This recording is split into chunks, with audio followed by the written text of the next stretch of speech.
한양 야화에 오신 여러분을 환영합니다. 구독과 좋아요 부탁드려요. 오늘의 야당 시작합니다. 제가 구할게요. 포기하지 마요. 오빠, 손 놓지 마요. 조금만 더. 죽여버리겠다. 40대 남자가 장작을 들고 머슴에게 달려들었습니다. 하지만 머슴은 맨손으로 그 장작을 단숨에 막아냈습니다. 그날 밤 조선 최고 부잣집 박부자 댁에서는 누구도 상상하지 못한 일이 벌어지고 있었습니다. 젊은 며느리가 도둑으로 몰려 내일 아침이면 친정으로 쫓겨날 처지였습니다. 저는 정말 아무것도 하지 않았는데 눈물만 흘릴 뿐이었습니다.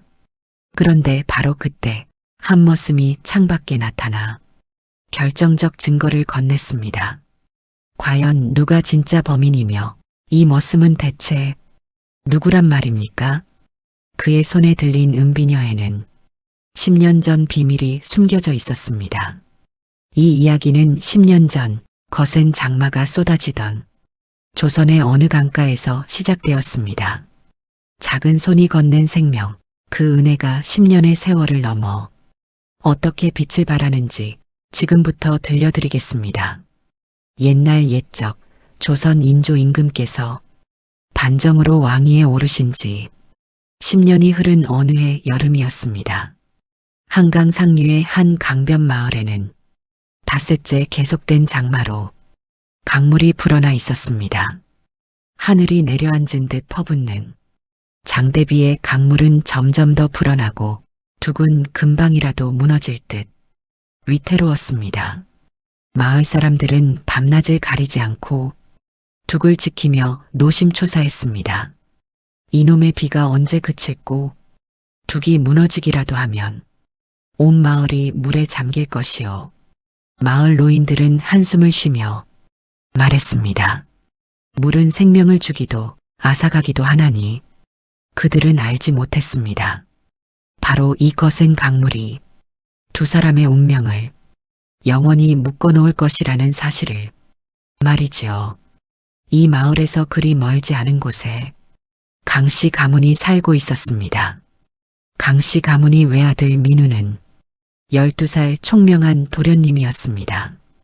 어려서부터 한학을 배우며 과거를 준비하던 민우는 얼굴이 동그랗고 살집이 있는 양반 도련님의 풍채를 지니고 있었습니다. 이날도 민우는 하인을 따라 친척집을 방문하던 길이었습니다. 도련님, 강물이 많이 불었으니 조심하셔야 합니다. 하인이 걱정스럽게 말했지만 민우는 괜찮다는 듯 고개를 끄덕였습니다. 그런데 바로 그때였습니다. 강변길을 지나던 민우의 발이 빗물에 젖은 바위에 미끄러지며 균형을 잃고 말았습니다.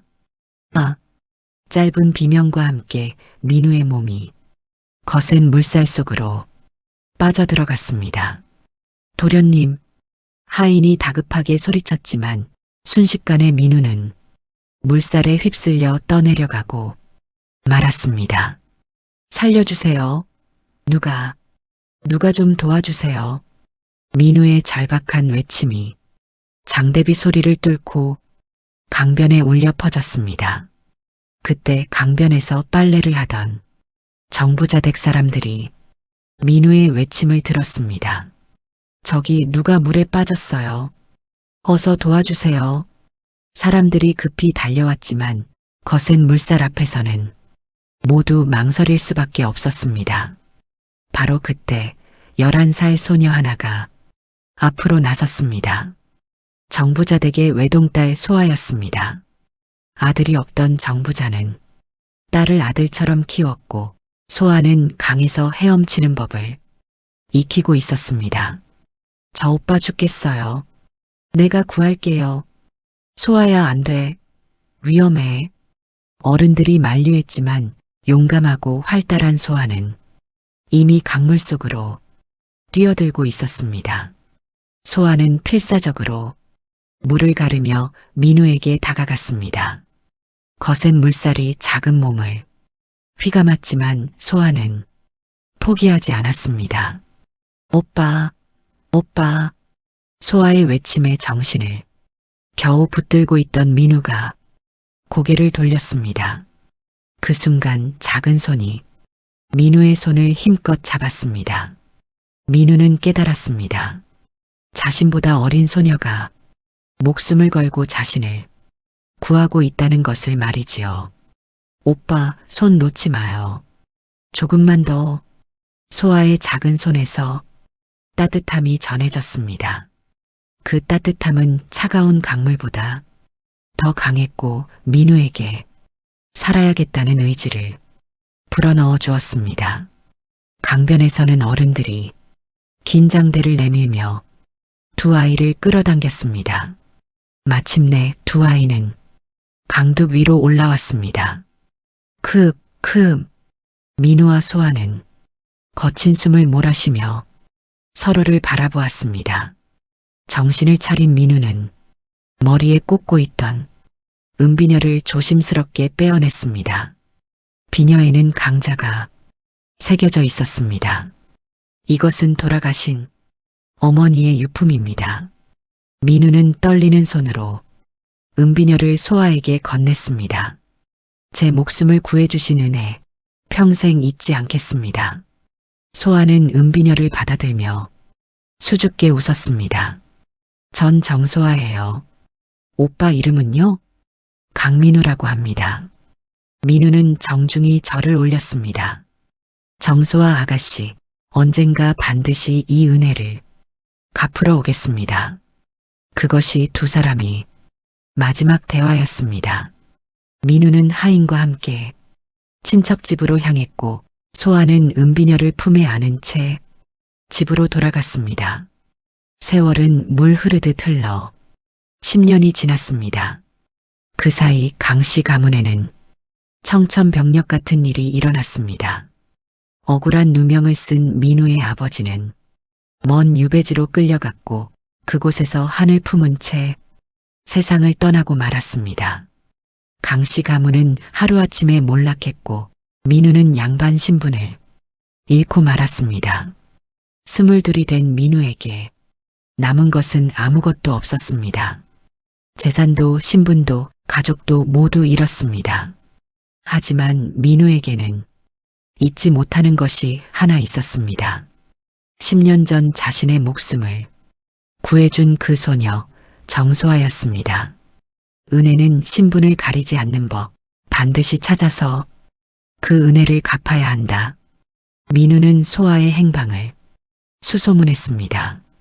그리고 마침내 소식을 들었습니다. 정소아가 박부자 댁으로 시집을 갔다는 것을 말이지요. 민우는 결심했습니다. 이제 양반이 아니라면 머슴으로라도 은혜를 갚으리라고 말이지요. 민우는 이름을 쇠돌로 바꾸고 박부자 댁을 찾아갔습니다. 일자리를 구하러 왔습니다. 박부자 댁의 집사 최참봉이 쇠돌을 위아래로 훑어보았습니다. 키가 크고 어깨가 넓었으며 힘이 있어 보였습니다. 무엇보다 눈빛만은 맑고 정직해 보였습니다. 이름이 무엇이냐? 쇠돌이라 합니다. 나이는 22입니다. 최참봉은 고개를 끄덕이며 말했습니다. 좋다. 내일부터 일을 시작하거라. 그렇게 쇠돌은 박부자 댁의 머슴이 되었습니다. 그 이름 뒤에 숨겨진 강민우라는 본명을 그가 양반 도련님이었다는 사실을 아는 이는 아무도 없었습니다. 쇠돌은 헛간에 짐을 풀며 마음속으로 다짐했습니다. 이제 곧 마님을 뵐 수 있겠구나. 10년을 기다린 이 순간이 드디어 왔도다. 다음 날 아침 쇠돌은 마당을 쓸고 있었습니다. 그때 안채에서 한 여인이 빨래감을 들고 나왔습니다. 쇠돌은 빗자루를 든 채 그대로 멈춰섰습니다. 10년 만에 본 소아였습니다. 11살 소녀는 이제 21살 여인이 되어 있었습니다. 예전처럼 용감하고 활달한 모습은 온데간데 없고 조용하고 조심스러운 며느리의 모습이었습니다. 쇠돌은 가슴이 뛰는 것을 느꼈습니다. 마님, 10년 만입니다. 그러나 소아는 쇠돌을 그냥 스쳐 지나갔습니다. 알아보지 못했습니다. 당연한 일이었습니다. 12살 동그란 얼굴에 양반 도련님과 22의 수척한 머슴의 모습이 같을 리 없었으니까요. 쇠돌은 쓸쓸히 웃었습니다. 괜찮습니다. 알아보지 못하셔도 괜찮습니다. 저는 그저 은혜를 갚으러 왔을 뿐이니까요. 쇠돌은 며칠간 박부자 댁의 일상을 조용히 관찰했습니다. 그리고 깨달았습니다. 10년 전 거친 강물에 거침없이 뛰어들던 용감한 소녀는 이제 온데간데 없다는 것을 말이지요. 정마님은 시집 온 지 3년이 되었지만 아직 아들을 낳지 못했습니다. 시어머니 김씨 부인은 아침부터 저녁까지 며느리를 구박했습니다. 며느리, 또 밥을 이렇게 질게 지었어? 이런 밥을 어찌 시아버님께 드린단 말이냐? 정마님은 고개를 숙인 채 아무 말도 하지 못했습니다. 죄송합니다, 어머님. 쇠돌은 이 모습을 보며 주먹을 불끈 쥐었습니다. 10년 전 그 용감한 소녀가 이렇게 위축될 수밖에 없었던 3년의 세월이 얼마나 고통스러웠을까 하고 말이지요. 마님, 제가 꼭 마님을 지켜드리겠습니다. 그것이 10년 전 은혜를 갚는 길입니다. 쇠돌은 마음속으로 다짐했습니다. 그날 밤부터 쇠돌은 밤마다 마당을 돌며 집안을 지켰습니다. 헛간문은 잘 잠겼는지, 담벼락에 구멍은 없는지, 대문은 튼튼한지 꼼꼼히 살폈습니다. 다른 머슴들은 일이 끝나면 골아떨어졌지만 쇠돌만은 밤이 깊도록 집안을 지켰습니다. 어느 추운 겨울밤이었습니다. 안채에서 잠을 이루지 못하던 정마님이 창문으로 밖을 내다보았습니다. 그리고 마당을 도는 쇠돌의 모습을 보았습니다. 저 머슴은 참 성실하구나. 추운 밤에도 집안을 지키고 있다니. 정마님은 따뜻한 차 한 잔을 준비했습니다. 그리고 조용히 마당으로 나가 쇠돌에게 건넸습니다. 고생이 많으시네요. 이거라도 드세요. 쇠돌은 정마님이 건넨 차를 받아들며 손이 떨렸습니다. 10년 만에 이렇게 가까이서 마님과 마주한 것이었습니다. 고맙습니다, 마님. 그날 밤 정마님은 처음으로 쇠돌에게 마음의 문을 조금 열었습니다. 그리고 쇠돌은 마님을 지키는 것이 자신의 사명임을 다시 한번 깨달았습니다. 추운 겨울밤 두 사람 사이에 따뜻한 신뢰가 싹트기 시작했습니다. 그 무렵 박부자의 조카 박진상이 나타났습니다. 40대의 박진상은 도박에 빠져 온 재산을 탕진한 못난 조카였습니다. 아저씨, 그동안 안녕하셨습니까? 박진상은 겉으로는 공손한 척했지만 눈빛만은 탐욕으로 가득했습니다. 박부자는 한숨을 쉬며 조카를 맞이했습니다. 진상아, 또 무슨 일로 왔느냐? 그저 무난 인사를 드리러 왔을 뿐입니다. 하지만 박진상의 속내는 달랐습니다. 숙부께서 연세도 많으시고 아들 영철이는 무기력하기만 하니 저 며느리만 없다면 이 재산이 모두 내 것이 될 텐데. 박진상은 정마님을 독한 눈빛으로 바라보았습니다. 정마님은 시집 온 지 3년이 되도록 아들을 낳지 못했고 집안에서의 입지가 점점 약해지고 있었습니다. 저 며느리만 쫓아내면 모든 것이 해결될 것이다. 박진상은 음흉한 계략을 꾸미기 시작했습니다. 쇠돌은 멀리서 박진상의 모습을 지켜보며 불길한 예감을 느꼈습니다. 며칠 후 박부자의 서재에서 중요한 땅 문서가 사라졌습니다. 이게 대체 어찌된 일이냐? 박 부자는 크게 놀라 온 집안을 뒤졌습니다. 바로 그때 박진상이 급히 달려왔습니다. 아저씨, 제가 새벽에 서재 근처를 지나다가 흰옷 입은 사람이 나오는 것을 보았습니다. 흰옷을 입은 사람이라니? 예, 분명 여인이었습니다. 서둘러 안채로 들어가더이다. 김씨 부인의 얼굴이 굳어졌습니다. 이 집에서 흰옷을 즐겨 입는 여인은 며느리인 정마님 뿐이었습니다. 며느리 방을 수색하라. 김씨 부인의 명령에 하인들이 정마님의 방으로 달려갔습니다.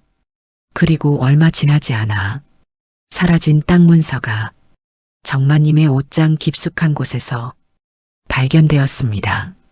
며느리 방에서 땅 문서가 나왔어요. 집안이 발칵 뒤집혔습니다. 정마님은 얼굴이 하얗게 질린 채 떨리는 목소리로 말했습니다. 저는 정말 아무것도 하지 않았습니다.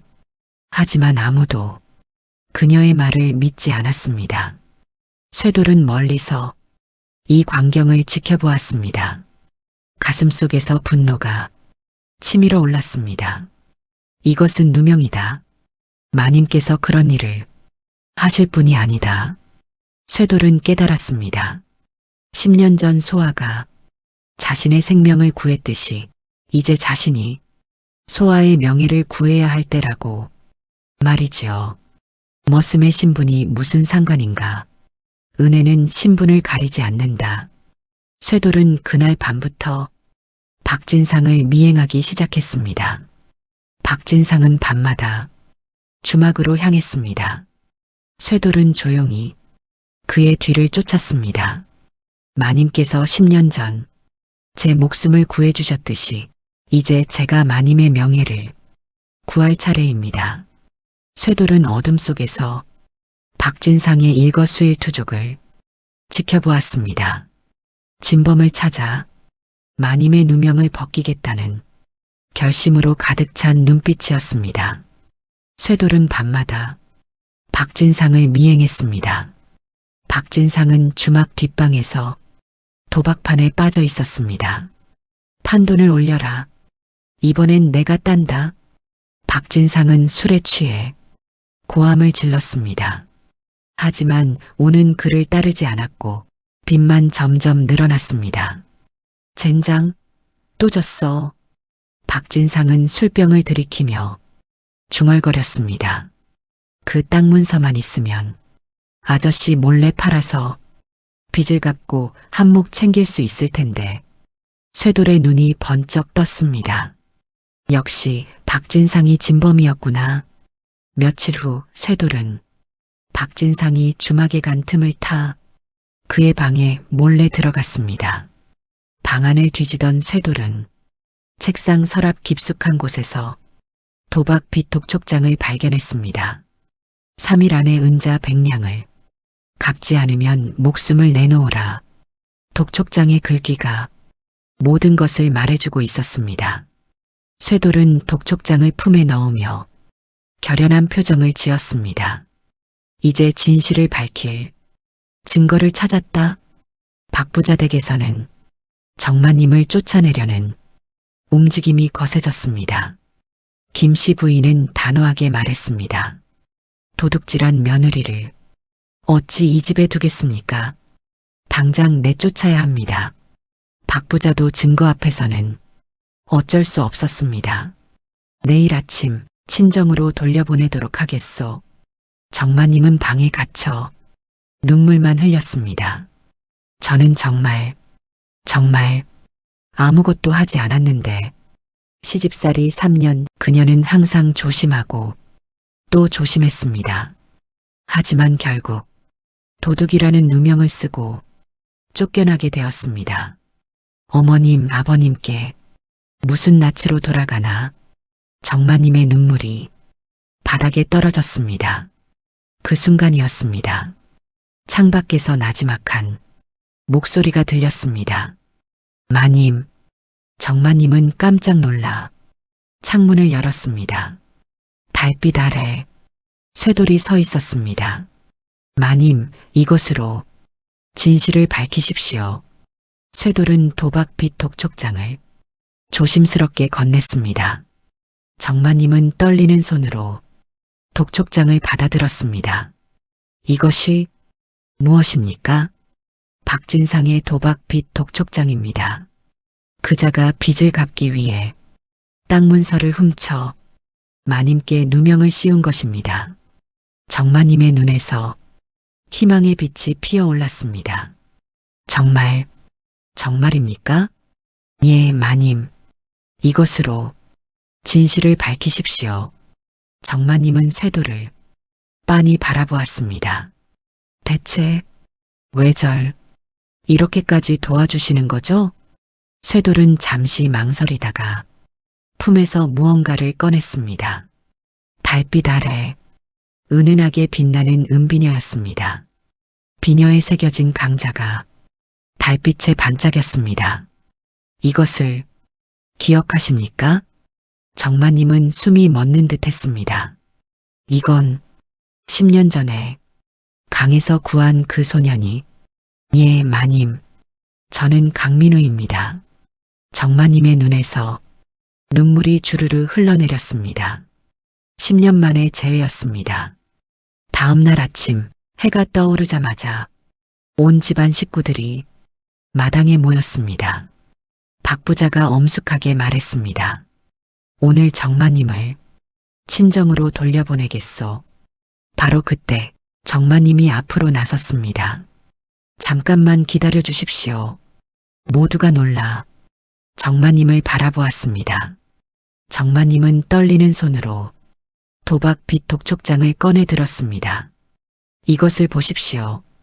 이것이 진범의 증거입니다. 박진상의 얼굴이 새하얗게 질렸습니다. 그게 어디서 난 것이냐? 박진상, 당신이 도박빚을 갚기 위해 땅 문서를 훔쳤고 저에게 누명을 씌운 것 아니오. 박 부자가 독촉장을 받아 살펴보았습니다. 은자 100냥. 이것이 정말 진상이의 빚 독촉장이란 말이냐? 박진상은 발악했습니다. 거짓말입니다. 조작된 증거입니다. 그때 쇠돌이 앞으로 나섰습니다. 아닙니다. 제가 직접 박진상의 방에서 찾아낸 것입니다. 내 놈이 무슨 짓을 한 거냐? 박진상은 화가 나서 마당에 있던 장작을 집어들고 쇠돌에게 달려들었습니다. 죽여버리겠다. 쇠돌은 침착하게 맨손으로 날아오는 장작을 막아냈습니다. 무거운 장작이 쇠돌의 손바닥에서 멈춰섰습니다. 마당의 모든 이가 숨을 죽이고 지켜보았습니다.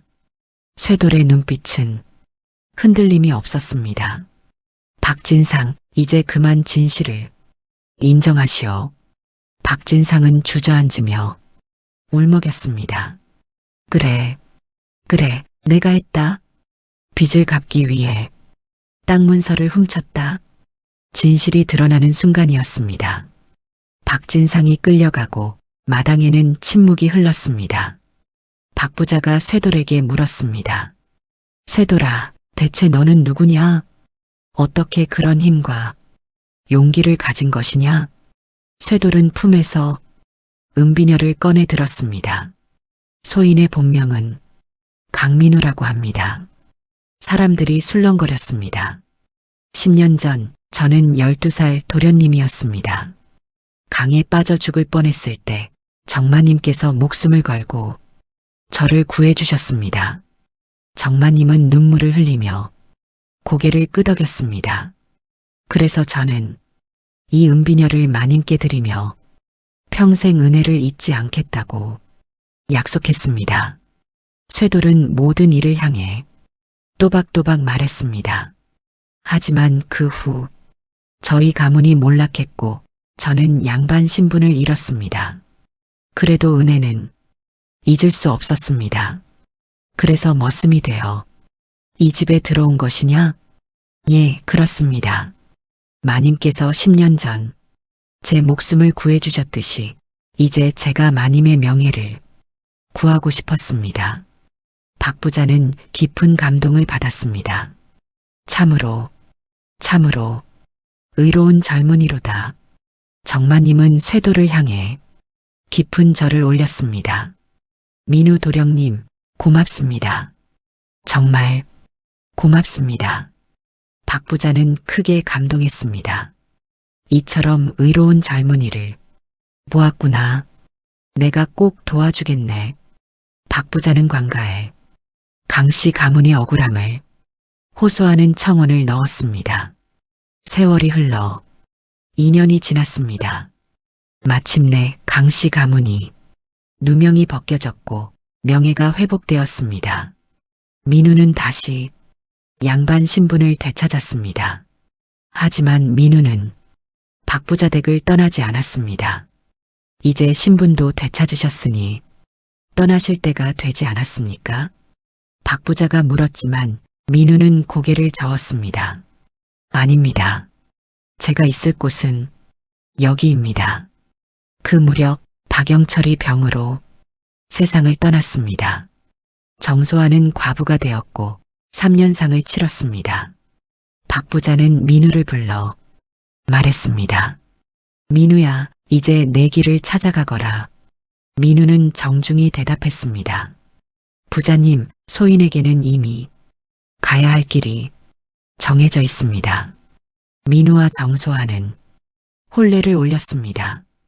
10년 전 강물이 맺어준 인연이 마침내 결실을 맺은 것이었습니다. 세월이 흘러 두 사람은 아들 둘과 딸 하나를 낳았습니다. 아이들은 건강하게 자랐고 집안은 화목했습니다. 어느 여름날 가족 넷은 10년 전 그 강가에 섰습니다. 큰아들이 물었습니다. 아버지, 여기가 어머니께서 아버지를 구한 곳이에요? 민우는 아들의 머리를 쓰다듬으며 대답했습니다. 그래, 맞다. 내 어머니가 아버지의 생명을 구해준 곳이란다. 강물은 여전히 흘렀습니다. 하지만 10년 전처럼 거칠지 않았습니다. 잔잔하고 평화로웠습니다. 그 물처럼 두 사람의 삶도 이제 평온한 행복으로 가득했습니다.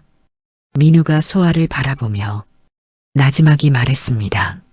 소아, 예, 민우나리, 고맙소. 10년 전에도 지금도 소아는 수줍게 웃으며 대답했습니다. 저야말로 고맙습니다. 오빠를 만나 정말 행복합니다. 옛말에 이르기를 은혜는 결코 사라지지 않는다 하였습니다. 세월이 흘러도 그 은혜는 빛을 잃지 않고 언젠가는 아름다운 결실을 맺는다 하였습니다. 강물은 끊임없이 흐르지만 그 물이 맺어준 인연은 영원히 이어진다는 것을 이 이야기는 보여주고 있습니다. 다음 영상을 빠르게 만나보시려면 좋아요와 구독을 눌러주세요. 그럼 더 재미있는 영상으로 찾아뵙겠습니다. 모두 행복한 하루 보내세요.